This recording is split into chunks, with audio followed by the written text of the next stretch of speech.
When a patient presents with high carbon dioxide levels, reaching for the oxygen mask might be your first instinct, but it won't solve the underlying issue. High PaCO₂ indicates a failure of ventilation, not just a lack of oxygen in the bloodstream.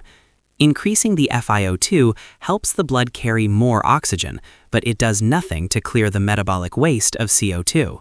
To understand why, we must distinguish between oxygenation and ventilation. Oxygenation occurs at the alveolar capillary membrane, where O2 enters the blood, while ventilation is the mechanical movement of air to remove CO2.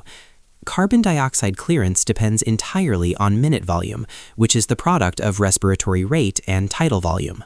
The solution for high PaCO₂ is to improve ventilation by increasing the respiratory rate or tidal volume. In clinical settings, this often involves BiPAP or mechanical ventilation settings, specifically adjusted to blow off excess carbon dioxide.